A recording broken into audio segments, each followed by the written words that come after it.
Friday and I'm finally back to my proper vlogging. First off, I'm going to start with talking a little bit about The Hobbit. I do agree with you on the CGI, and I guess, yeah, it probably didn't have that much plot. But on a more positive note, I really loved kind of the more emotional part to the story. I cried like a baby basically throughout the entire movie because of a spoiler on YouTube. So I knew all the deaths were coming, so every single killy scene, I started crying. And it was awkward because I went to see it with Cara and Julia. Also, Simon's friends were there, so like complete strangers saw me cry, and I was just like an emotional mess. Also, of course, it being like the last time we'll ever see Lord of the Rings on a big screen, it kind of made it even more emotional. Anyway, about your Christmas present, I am insanely jealous. I was looking at Nerf guns actually like these holidays, and I was considering getting one, but then I was like, no, but no one will have one. What's the point? Nerf war is happening at some point.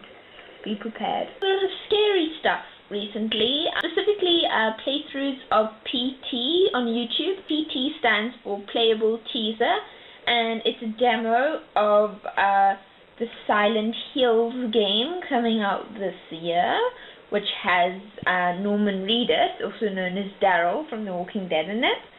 So I'm hoping to play it if it releases on PC. I've also been watching a lot of a series called Seriously Strange.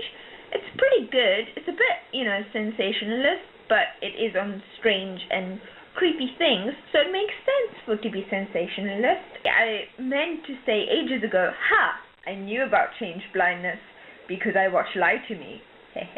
The only thing I actually noticed changing in that picture was the color of the light, and so, sorry. I was so preoccupied with the light changing, I didn't notice the shirt changing at all. But your video on change blindness got me thinking about some psychology experiments, and if I've told you this, just stop, just exit the video. Alright. So the first one is the Milgram experiment, and it was basically an experiment that this guy did based on kind of how people respond to authority. You had a teacher and a learner. So the learner had to answer a series of questions, and the teacher had to basically give him a shock, as in an electric shock, every time he got an answer wrong. The learner was an actor. So there was also an actor playing the role of a scientist in a white coat. Basically, 2/3 of the people went up to a lethal voltage. Then the second thing we'll be talking about is the Stanford prison experiment. And the volunteers, who were all mentally healthy, got separated into prisoners and guards. Over the course of a few days, things got really bad, and the guards started abusing the prisoners. Not physically, but kind of psychologically, a lot of verbal abuse. So now, why is this important? I think you know, me being an AS Levels history person, it basically helps to explain why things like the Nazis happened. It wasn't one man behind the Holocaust. It was a whole group of people who allowed it to happen.